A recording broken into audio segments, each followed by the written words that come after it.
With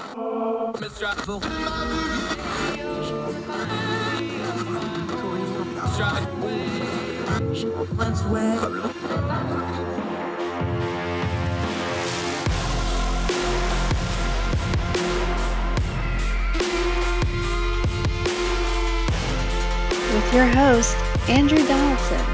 This is Heard Tell. It's Heard Tell Show. It's a Wednesday, halfway through the week, folks. I'm Andrew Donaldson. So glad you're joining us on this May the 11th year of our Lord 2022. Just continues to clip right along at a breathtaking pace, especially now that we're into election season. We're going to talk about some of the primary results that came out last night here in just a little bit. Nebraska and West Virginia went to the polls.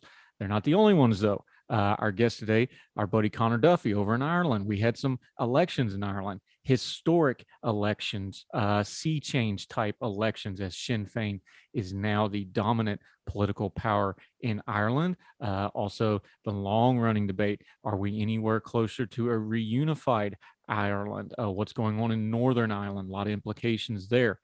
Great guest today, one of our great friends, Conor Duffy, on the program. So we'll talk a little Irish politics with him.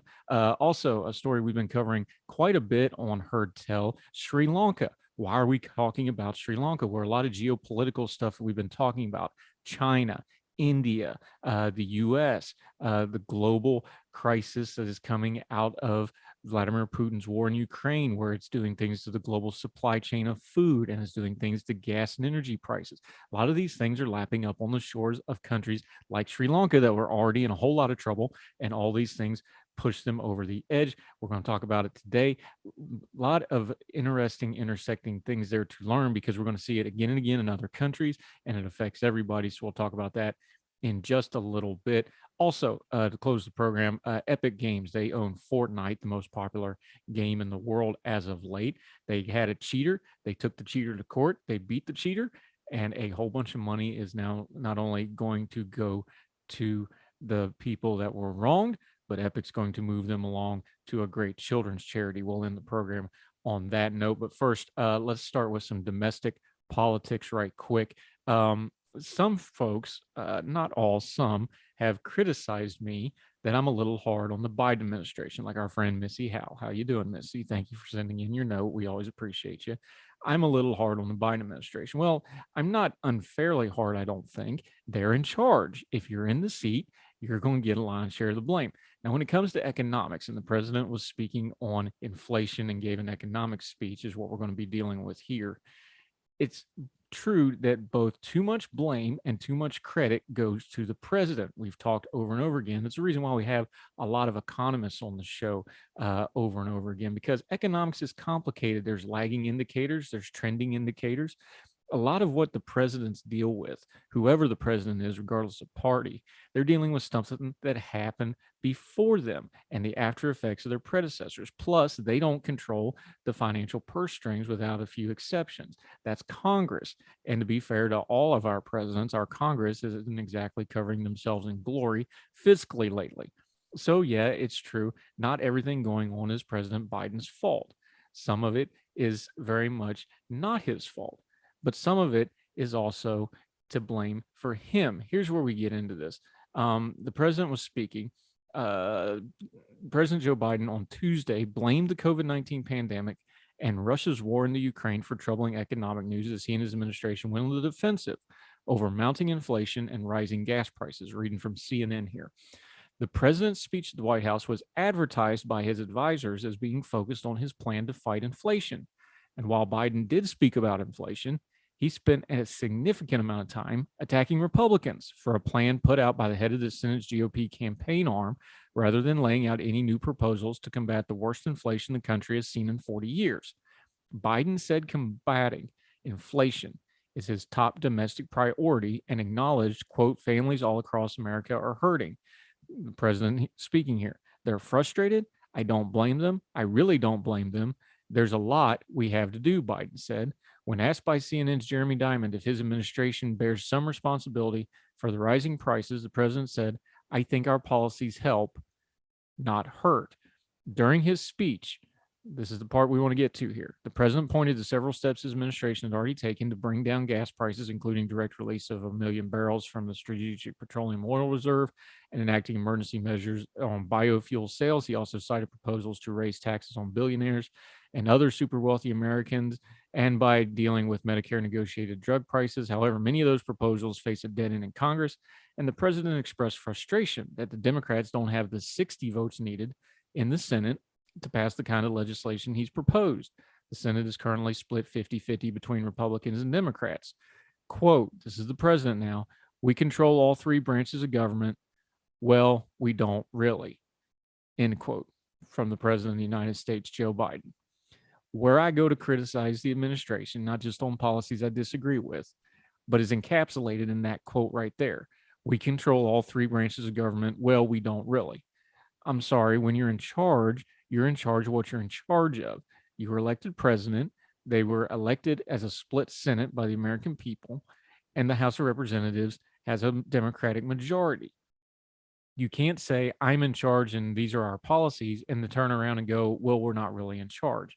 This is a criticism I've had of Joe Biden for a long time. This is the book on Joe Biden for over 50 years. He kind of wants to have it both ways. Now, some of that's just politics. We know that. But this is a fair criticism, especially when you're dealing with economic policies. You don't get to say our policies are helping people and then turn around and say, well, we're not really in charge. The president has some better options here. He could come out and say things like, yes, inflation is high, but there's some indicators that those peak inflations are going to start topping out and maybe start coming down in the future. Here's some plans we can get together on. Here's some bipartisanship we can work on. I know that's a dirty word. Everybody will roll their eyes when I say that. I know it's an election year and the Republicans are going to do absolutely nothing to help a Democratic president out. But that's the game. That's the job. That's the job you've coveted for 50 years on most of your public service life, and you now have. So now that you're in the job, you got to do the job. And that involves playing the game a little bit. No, the president is not responsible for everything, but the president is responsible because it's his job to be responsible. And having the two-handed rhetoric where on this hand you're in charge and on this hand you're not is not going to help your case, Mr. President. I tell you this earnestly. You can't say things like this and then wonder why your approval rating on things like inflation and the economy go down. People will inherently know you're trying to have it both ways, and that'll hurt you worse than just having a policy that may not be popular or may not go across party lines. The back and forth makes you look weak, makes you look indecisive, and your comm shop, which has not done a good job of being coherent and consistent, amplifies these things. This is something you could improve greatly. And it doesn't take Congress or anybody else to do anything about it. You can do this all on your own, Mr. President. And I would encourage you greatly to do so. Get a consistent message. Even when we disagree with it, at least then we'll know where we stand on such things. More Heard Tell right after this.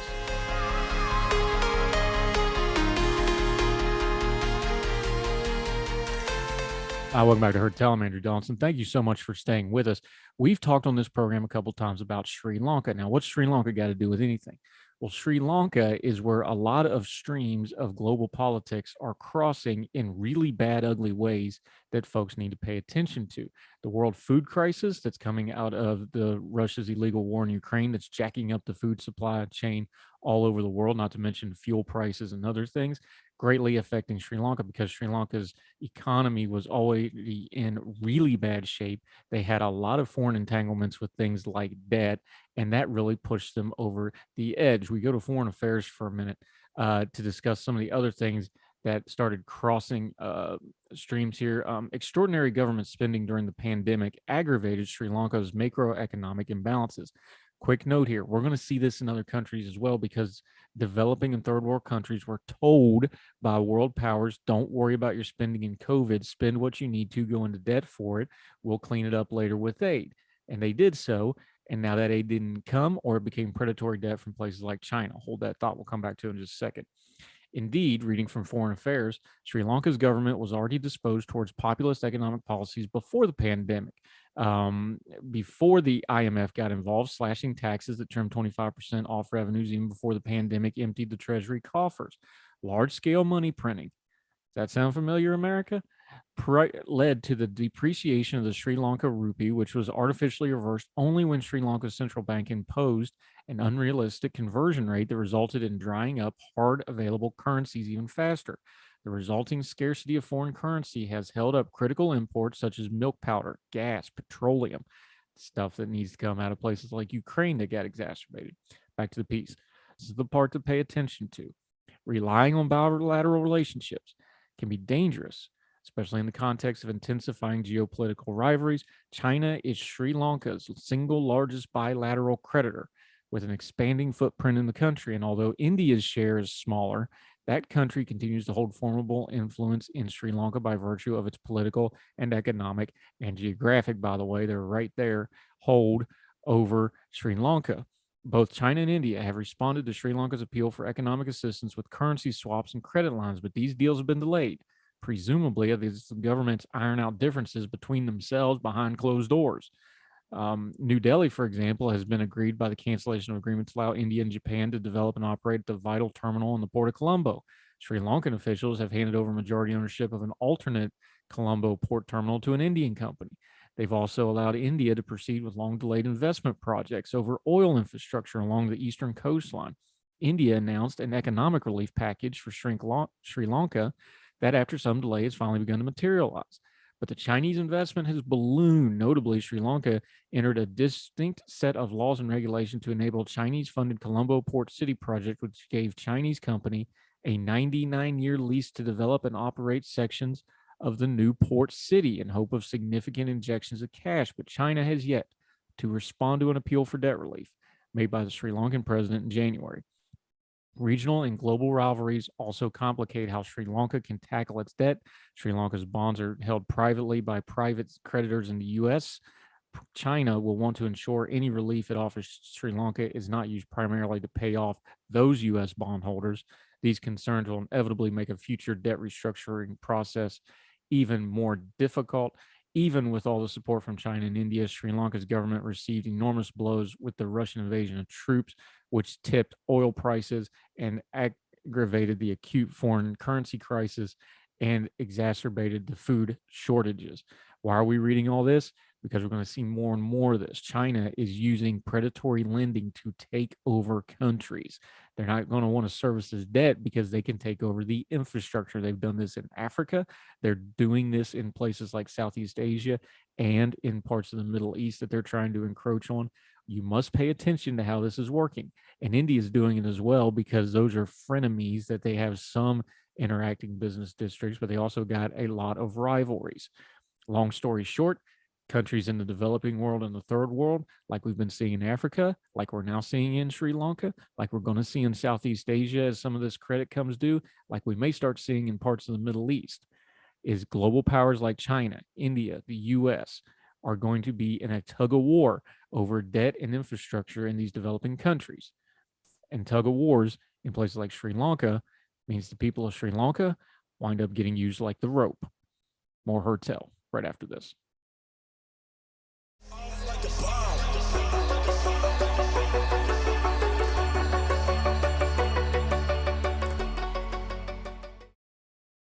Heard Tell show. Okay, we're not the only ones having crazy elections with weird outcomes here in America. Our Irish friends just did this as well. They had some elections, historic elections. So we're going to do what we always do. We're going to go to Ireland and talk about it. Our buddy Conor Duffy returns to Heard Tell. Been a minute since we've had him on. Thrilled to get to talk to him. And we have to be very reverential now, because since the last time we talked to him, he is now, or within a few weeks, of becoming Dr. Conor Duffy. How are you, you august and notable member of our society, sir? Not doing too bad, Andrew. Not doing too bad. I suppose I should clarify for your audience as well, though, of course, that I am the type of doctor that, you know, if someone asks on a plane, is there a doctor on board? I very much need to stay in my seat, though. You know, I'm not too good in one of those emergencies. Yeah, he has a doctorate in one of those sciences that I'm not even going to attempt to pronounce out loud here, but he is a great guy. He's been on the program before. Happy to have you back, my friend. Okay, I'm 40. I'll be 42 years old here in 2 weeks. Don't tell anybody. Explain to 80s kid me how the political arm of the IRA is now the predominant political force in Ireland, because that's what just happened. Now, to people our age, this is almost unfathomable. To younger people, it seemed like it was an inevitability. That's a lot of history in a short period of time. The old quote comes to mind: "It happened gradually, then suddenly." Is that kind of what we're dealing with here? Yeah, exactly. So there's two elections we do need to cover here to fully get across what's just happened. The first one happened a few years ago, and that's when the start of 2020, just before COVID, Ireland here in the south, or the 26 counties of Ireland, we had an election where Sinn Féin, the political wing of the IRA, as you would have known them during the Troubles, they won the most votes because of some bad strategy and the peculiarities of the Irish electoral system. They actually didn't end up with the most seats, but they received more votes than anyone else. Then recently, the election that happened a few days ago that has everyone talking is that was up in Northern Ireland, which is the 6 counties of Ulster that were partitioned 101 years ago. And there was an election, and Sinn Féin again won the most votes, but now they also have the most seats in the Northern Ireland Assembly, which is the devolved government of Northern Ireland, similar to how Scotland and Wales have their own individual governments, as well as Westminster in the UK. That's what the Northern Ireland Assembly is in Northern Ireland. And as of this election, Sinn Féin is now the largest party, and that is something that has never happened before. A party that was in favour of uniting the 6 counties of Northern Ireland with the 26 counties of Ireland has never had a majority, or has never been the largest party in the Northern Ireland Assembly before. So that is absolutely massive. That is really groundbreaking, because Northern Ireland as a state was more or less designed that this would never happen. And here we have it 101 years later, as I say, and it has now happened. And it is now the political wing of the IRA who have actually managed to pull that off and be the largest party and wanting to unite Ireland. But this has been a long time in the coming. Since the Good Friday Agreement, Sinn Féin have been really steadily building a lot of support, and there's a lot of different reasons for that happening. As you say, for people who are a little bit older, it's maybe a big shock, people who remember the Troubles, but you have to remember that the Troubles ended over 20 years ago now. There's a lot of people voting who weren't even alive when it happened. And so the issues that have dominated these elections have naturally changed. For a lot of these people, it's like, well, it's the here and now that they're talking about and they're caring about, not the Troubles, which have been over, as I say, even before they were born. So that is a large part of it. It's a generation turning over to a large extent. There's a big part of what's happened here. So let's talk about what those issues actually are. Sinn Féin, underneath the obviously the nationalism and the IRA connections, it started as a workers' party. What's the issues that have really brought them to the fore? Because especially the last 15, 20 years, the Democratic Unionist Party, the DUP, that was the ruling party. Did they do stuff wrong? Did Sinn Féin do something right? What's the dynamic there that they have overtaken the DUP and taken power here? It's definitely both. This is often the case in these situations. The DUP had a turnover of leadership not too long ago. Their previous leader, Arlene Foster, was previously involved in a big scandal called the Cash to Ash scandal, which was basically, to really sum it up quickly, they threw a really bad bit of legislation that resulted in people being paid to just burn wood in their houses. And it led to a lot of people, led to an awful lot of money being wasted, certainly not what the law was intended to do, became a big problem. And that was quite a while ago now. That was quite a few years ago, but her leadership was sort of in a bit of a problem for a little while there. Then Brexit happened. And a lot of sides in Northern Ireland and the rest of the UK kind of started falling down on Brexit lines. The DUP had a bit more influence because of the way an election went in Westminster, that they were actually kind of the kingmakers of coalitions. So the Tories needed their support to stay in. So that gave the DUP a bit of a shot in the arm in a time where things weren't so good. But then after Brexit happened, you remember that Northern Ireland actually voted to stay in the EU, even though the majority of the DUP were opposed to staying in the EU. So there was that disconnect. So Sinn Féin has gotten a lot of support that way, because not only has leaving the EU been unpopular in Northern Ireland, the DUP have also taken a bit of an extreme stance on it, where they are opposed to the current compromise that has managed to have Britain leaving the EU while Northern Ireland and the UK kind of retaining this sort of special arrangement that stops, borders being put up on the island or anything like that. The DUP essentially wants to scrap all that. A lot of people are not happy with that, both the national side, but also the unionist side, because they're concerned about, what would the effects on the Northern Irish economy be if there was suddenly a lot more trade restrictions between Ireland and Northern Ireland. So the DUP have made a lot of mistakes in that sense. As I say, they also had a turnover of leadership, and Arlene Foster was, it's a funny thing to say about her, but she genuinely was from the more moderate wing of the DUP. This is a party where a lot of people kind of think the dinosaurs never existed. It's that sort of a group of guys. Have a lot of they have a lot of views on a lot of issues that are quite out of touch with a lot of people. So the current leader, has kind of made some mistakes, alienated some people in that way. But then on the Sinn Féin side of things, the way it's gone in Northern Ireland has been slightly different, because Sinn Féin has been involved in the government of Northern Ireland for the last few years. So it's not as radical a change there. But yeah, one of the big issues was Brexit. But then, there's also things like, kind of cost of living crises, housing costs, things like that, all that sort of bread and butter stuff, or kitchen table issues. That's a very big part of it too. That's more true in the 26 counties of the Republic of Ireland. That's a big part of how Sinn Féin has done well there. But like in Northern Ireland, that is absolutely playing into it as well. And Sinn Féin are seen as being very much opposed to the government of the UK, the Conservative Party, which has been in power for quite some time. So, there's sort of a bit of an opposition vote that's happening there as well. Yeah, talking to our buddy Conor Duffy over in Ireland. We talk about changes in leadership. We got to talk about the generational change. And really, I don't know that you could overstate the passing of the torch here. The current leader of Sinn Féin, Mary Lou McDonald, she replaced Gerry Adams. Now, Gerry Adams is very familiar to the American audience. He was the guy in the suit with the beard who did a lot of fundraising in the 80s and 90s. Part of that was because he was banned from being on any media in the UK. We'll talk about that in a little bit. But Gerry Adams was very involved. There's been court cases, there's been accusations, there's been criminal complaints. He was very much in the IRA mold of the Sinn Féin as the political arm of the IRA.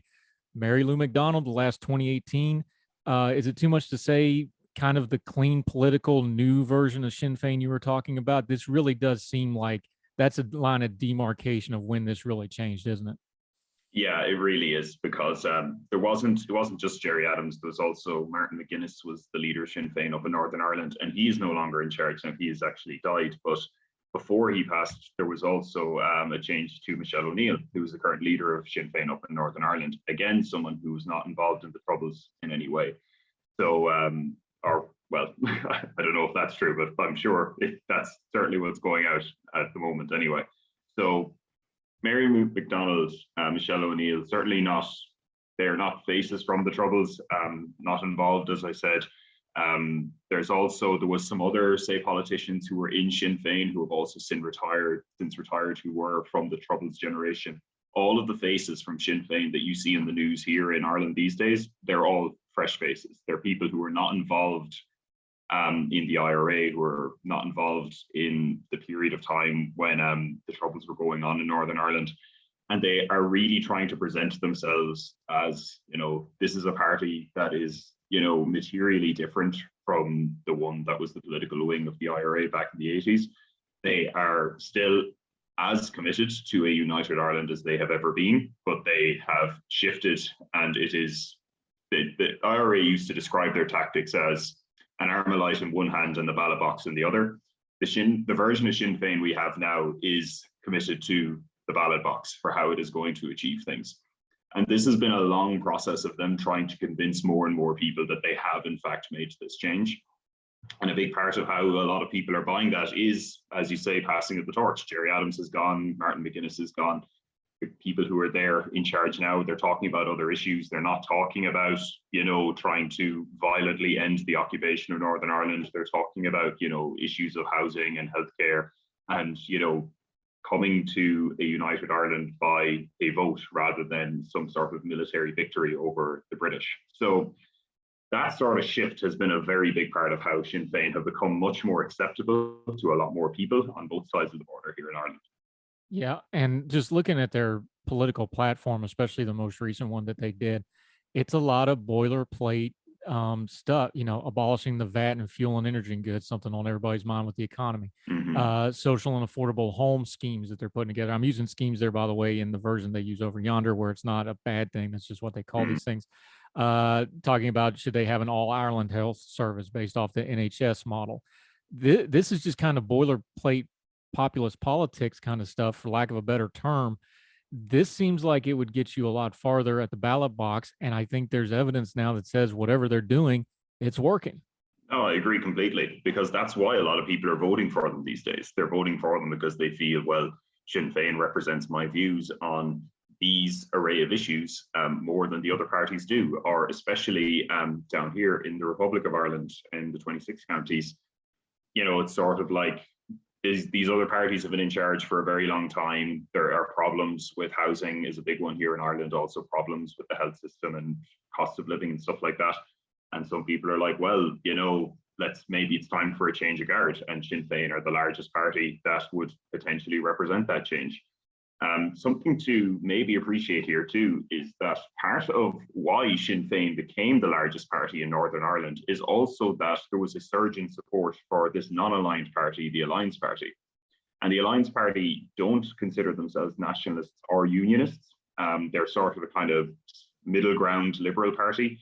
And a lot of support has gone to them. They actually gained more votes than anyone else this election. So Sinn Féin becoming the largest party is also because a lot of people who maybe would have voted unionist before are now voting for this party that wants to talk about other things.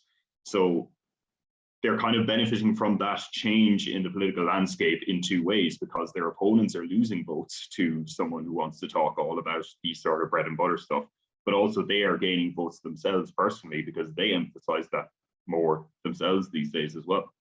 Yeah, very interesting sea change going on. Our friend Conor Duffy over in Ireland, we're going to continue to talk to him right after the break. We're going to get a little bit more into Ireland. Northern Ireland is becoming a mess. We need to talk about it. It came up in the Queen's speech in Parliament down south. We'll talk about Northern Ireland, the future of Ireland.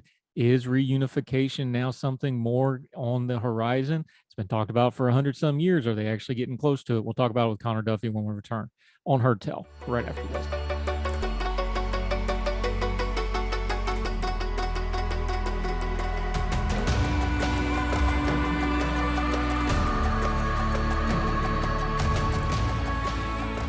Welcome back to Heard Tell. We're talking Ireland with somebody that's actually in Ireland, who happens to be Irish, not American Irish, where everybody claims to be so they can drink on St. Patrick's Day. He's actually Irish. Conor Duffy. You'll believe me as soon as he starts talking. All right. It came up in all the policy around the Queen's speech in Parliament, which was given by Prince Charles. Unfortunately, obviously, the Queen is not in great health. There is a lot of talk that Northern Ireland has just basically, for lack of a better word, been neglected and forgotten for the last couple of months. I think that's a fair criticism of, frankly, both the Conservatives and the Labour Party hasn't really covered themselves in glory either. I know there's a lot going on in the UK, Brexit, COVID, all this stuff. Northern Ireland is getting very messy and very loud, isn't it? No, absolutely. And something that we need to say here as well is that Northern Ireland, for a lot of the time of the last few years, there actually hasn't even been a functioning assembly there. So there has been this impasse where the parties couldn't agree to work together. And so they also lacked a devolved government. So that is a large part of the frustration that's happening there too, is you've got this devolved power that isn't actually in place, isn't actually being used. To say that Northern Ireland has been neglected for the last few months is an understatement of the century. I would say Northern Ireland has been neglected for a very, very long time. It has generally been something that I would say the UK political system, the political establishment in the UK have been happy to just sort of ignore since the Good Friday Agreement to a very large extent. And, it was kind of when Brexit first happened, I would say that you had a lot of politicians in the UK, once this Northern Irish border became a problem, they were kind of just learning about what Northern Ireland was like for the first time. It was a place that had sort of been left to neglect, as you say, for quite a long time. And so there are problems there. And that is again why people are going to start turning to parties that, you know, kind of are against who are against the prevailing people in power, against the system in general, and, you know, they want to have a change. And so, yeah, another factor in Sinn Féin's rise is that right there. The DUP, which we already talked about, has been the dominant party. Still probably a little bit more powerful in Northern Ireland than larger Ireland now with the Sinn Féin stuff. They have vowed to block the formation of Northern Ireland's power sharing executive. Since this is kind of unique to Northern Ireland because of all the dynamics we talked to, for an American audience that isn't used to things like that, what does that actually mean? And how are they holding this up? And what's the effect of that? Because we already said we've had gridlock here for the last couple months badly, but really for the last few years in various itinerations. What does stopping the power sharing executive mean? Yeah, so the power sharing is the system of government that has been in place in Northern Ireland since the Good Friday Agreement. And what it essentially means is that you can't form a government in Ireland you can in Ireland. You cannot form a government in Northern Ireland just with a majority of seats. That isn't how it works. You need to have parties that represent both the unionist side and the nationalist side of the political divide in Northern Ireland. So every party in Northern Ireland actually has to register itself as representing nationalists, as representing unionists, or as non-aligned. And so I mentioned the Alliance earlier. They're a good example of a party that calls themselves non-aligned or neither. So in order to have power sharing, you need to have representation. Your majority that you form the government with has to have representation from both the nationalist and the loyalist communities. And there's a whole bunch of issues in Northern Ireland where they can trigger what's called a petition of concern. And essentially what that means is that in order for some piece of legislation to get through, you know, one of the parties says this is of special interest to our community, you need to actually get majorities from both the nationalists and the loyalists in the assembly before that can go. So there's these checks that are in place that are essentially to prevent what happened for the majority of Northern Irish history, which was that nationalists were systematically excluded from power, and the loyalist majority, or that unionist majority, was able to just sort of impose things upon them without them having, you know, really any kind of democratic recourse. So the power sharing as well as voting reform was put in to basically ensure that that couldn't happen, that everything, all the major decisions had to have input from both the nationalists and the unionists. Of course, what this means is that the largest party of the nationalist or the unionist side has an awful lot of power to prevent a government from being formed. So there isn't really a way forward in Northern Ireland without having the DUP agree that they want to form a power sharing executive. But for them to form a power sharing executive now, it would mean accepting the leader of Sinn Féin in Northern Ireland, Michelle O'Neill, as the First Minister, it is officially a shared post. There is the First Minister and the Deputy First Minister, but in practice, the biggest party gets the First Minister. That would be a hugely symbolic win for Sinn Féin. So the DUP, who have already not been keen on power sharing in recent years anyway, are, you know, threatening that, you know, they don't want any involvement with this. The leader of the DUP may not even take his seat in the Northern Ireland Assembly, which is a whole other problem because he also has a seat in Westminster right now. So one of these little peculiarities of the system that emerge when you've got a devolved administration.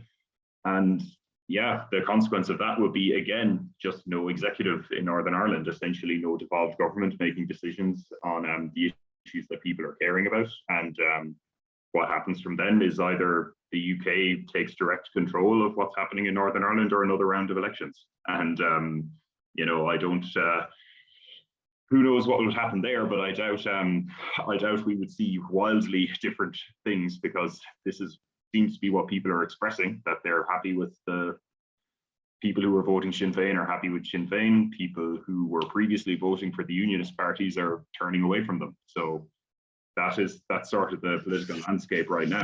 And without another power sharing executive, it's very likely that could only accelerate. Yeah, talking to our friend Conor Duffy over in Ireland. This quote grabbed my attention. I was reading through some of the Irish media. Fintan O'Toole wrote it this way. He said, "The old Northern Ireland is dead, but the new one cannot be born." Do you think that's, you can't get anything into one little soundbite, but that sure seems like it encapsulates a lot of this, doesn't it? That's pretty good, yeah, because the old Northern Ireland, as I said, was a state, less a sort of region of the UK that was more or less designed so that nationalists would never be in a majority, that they would never be deciding what happens in Northern Ireland. That clearly is just completely not true anymore. It was even actually acknowledged on the BBC. This was something that it got spread around on Twitter and such quite a lot, that a presenter for the BBC just casually threw that line out there when he was explaining the results, that, oh, Northern Ireland as a state was designed so that what's happening now would never happen. So I don't think there's any, I don't think there's a clear indication that that is the old Northern Ireland, is no longer the Northern Ireland that exists now. But as for whether the new Northern Ireland can come about, yeah, you've got this gridlock between the parties. There is potentially not going to be a new administration. Because power sharing is the way Northern Ireland is run anyway, even if an executive was formed, it's actually unlikely that Sinn Féin's new position would lead to radically different sort of governance happening, since, as I say, they were previously the junior partner in power sharing before. This would be them shifting to senior partner. So, you wouldn't expect radically different things to happen. But kind of, as I say, symbolically, this is a huge thing. And it definitely does put the question of a united Ireland far more on the political agenda than it has been for a very long time. One of those, you mentioned Westminster and the peculiarities and how there's kind of this dual identity between Northern Ireland and Westminster, which is the UK Parliament, the House of Commons. One of those longstanding peculiarities is Sinn Féin practice abstentia, where they would be elected to Parliament but would not serve. They would hold the title, they would hold all the rights, but they wouldn't actually show up in Parliament. Is that kind of the next step in normalization of Sinn Féin? Do you think that policy goes away and they see an opportunity here and start making their presence known? I don't think they'll ever do that. Really? You think they're going to hold on to that to the end? Sinn Féin will never take their seats in Westminster. I would be shocked if they did. That is something they care very, very much about. And it's something that people criticized an awful lot in recent years, actually, because people said, you guys have seats that you could take in Westminster that you could potentially use to influence how Brexit is going. Brexit was something that most people in Northern Ireland voted against, yet most people in the UK as a whole voted for. So it was kind of, if there was ever an issue that would get Sinn Féin to take their seats in Westminster, that was it, and they didn't. And every time they've been asked, they just don't even like hearing the question. They're like, "We're perfectly clear. We're never going to take the seats in Westminster." Because so that's the one red line here that's never going to get crossed. Yeah, a red line I don't think would ever get crossed. All right, you mentioned it. This is the big question of all this. I think some folks are probably getting a little ahead of themselves here with this. It's still one election. We still got maybe a trend, but you got to have more than one to have a trend. Are we closer to reunification now than we were 10, 15 years ago? Than we were 10, 15 years ago, I would certainly say we are.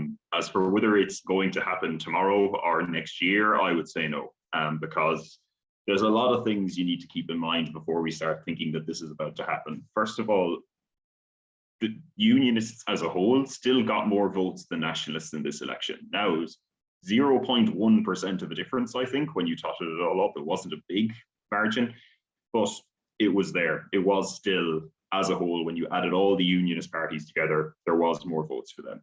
So unionists aren't a minority in Northern Ireland.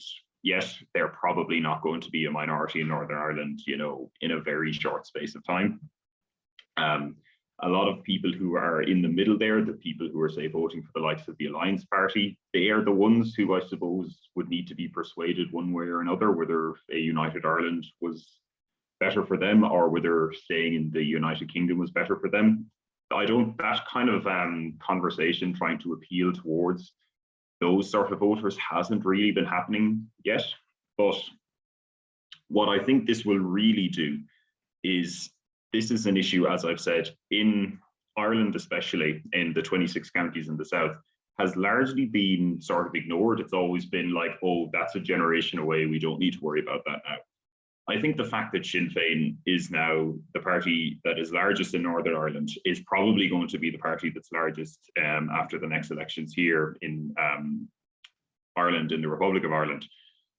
That means we just have to start talking about it. That's what these people primarily believe in. It is the main reason the party exists. So we're going to have to start having discussions about what would a united Ireland actually look like. And once those discussions start, then you're going to start getting input from people who are, sort of maybe middle of the road up in Northern Ireland, don't really know which side they would vote for if a poll came. we're going to have to start talking to these people, and they'll, say, well, what are your concerns? And, what is stopping you from voting one way or the other, or what is having you leaning one way or the other? And so the actual process that would be required before we get to a united Ireland, that is, I think, the big thing that has to be acknowledged about this election. That process is probably going to get going now, where had the election gone another way, maybe it wouldn't have. Yeah, talking to Conor Duffy. I'm an outside observer, you tell me, but I do quite a bit of politics, and politics are pretty universal in how they work. It would seem to me that if your goal was a united Ireland, I think UK incompetence and the governance and the dysfunction that we're seeing in Northern Ireland, just on a people level, that probably will drive that conversation a whole lot more than the 100+ years of nationalism on it, because people, it's one thing to have the slogans, it's one thing to have the pride in your country and all that. It's another thing when it's affecting your meals. It's another thing when it's affecting your jobs, and healthcare is becoming a big issue in Northern Ireland. The trade tariffs and these sorts of things, we know the backstop thing that just beat everybody over the head. That seems to me like if you're going to drive a massive change like reunification, that's the sort of thing that would actually drive it a lot faster than what things like what Sinn Féin's been doing for 100 years. I mean, yeah, it's definitely going to be part of it. It's going to be part of what persuades people who are sort of not committed one way or the other. That's going to be what persuades them in the day. And I think it's a question of when, not if, by the way, now. But when a border poll happens that tries to decide what happens with Northern Ireland and whether there will be unification with the Republic of Ireland, I mean, those sorts of questions are going to be weighing very heavily on those people's minds. It's going to be like, well, which choice would be, better for me and my family, just in terms of, our well-being, in terms of, the type of society we want to live in terms of, sort of the economy, is always something that's on people's minds. A lot of parties don't like that it is, but that's always what people care most about. Obviously, we also now have another divide where Ireland is in the EU and the UK isn't. So that is going to become part of the question as well. It's like, well, do you want to be back in Europe? Well, that's one way to do it. So, is there some people who will value being in the EU more than being in the United Kingdom? That's going to be part of the conversation as well. Yeah, Conor Duffy, our good friend. That's Dr. Conor Duffy to you after June 1, when they'll put fancy things around his neck and say solemn words upon him. I don't know if they lay hands over there or whatever. Do they do swords over there? I don't know. Swords? No. That was it's a monarch thing. We're a republic these days. Oh, excuse me, my bad. Yeah, there'll be pomp and circumstances, and I'm assuming some liquor will be involved at some point. My friend, until we see and talk to you again on Heard Tell, let folks know where they can follow you and what you have going on. Yeah, so you can find me on Twitter at Conor Duffy 7. That's on Twitter, 1N in Conor. That's usually where I post all of my thoughts on politics and whatnot. Same on Instagram, but I don't really do much of that sort of thing there. So, if you want to hear more thoughts on Northern Ireland, that's where you'll find. With haircut like that you've got going, my friend, you need to get on Instagram. You'll be big. Huge, huge. Conor Duffy, our good friend in Ireland. Always appreciate catching up. We'll do it again sooner than the gap of time since the last time we saw you. We talked about it before. We need to talk about freedom of speech in the UK and Ireland and Scotland. A lot going on there. Conor Duffy, appreciate your time, sir. Thank you for having me, Andrew. Glad to be here. Sir. Thank you for explaining this stuff. You do a good job of it, my friend. Talk soon. Talk soon.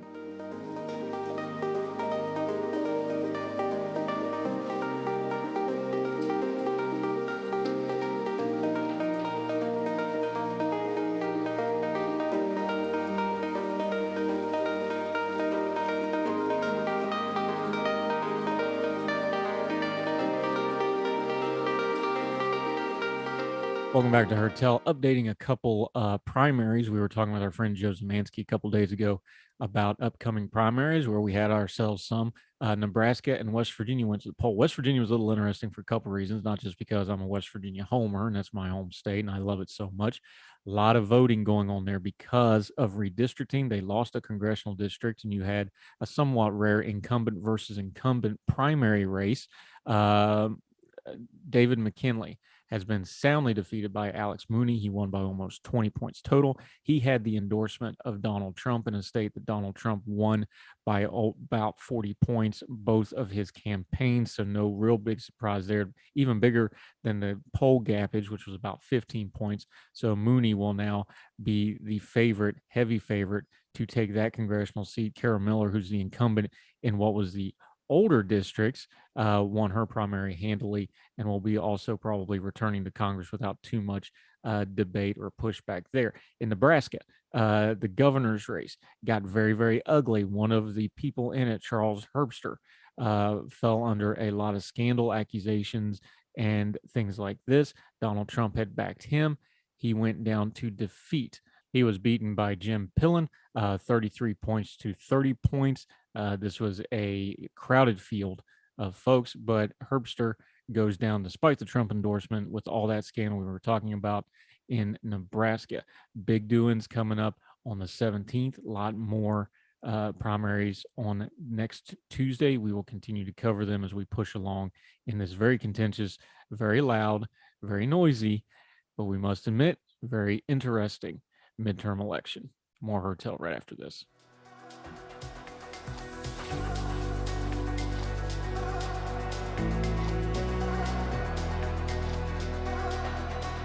Welcome back to Heard Tell. We always try to end on a happier note or a lighter note. This is an interesting story from GameSpot.com over in Australia. Epic Games took a Fortnite cheater to court in Australia, with the end result being the cheater apologizing publicly, closing down his business of selling cheated and compromised accounts, and paying Epic for damages, which the company is going to donate to charity. According to documents obtained by GameSpot, the Federal Court of Australia determined Predatory released his own statement on Twitter saying he was going along with the consent order. He explicitly told would-be buyers would not ask him about Fortnite cheats or player accounts anymore. Quote, "I'd like to apologize to the Fortnite community. What I did was illegal and gave players an unfair advantage over other people who play by the rules. I won't do this ever again." You would hope not.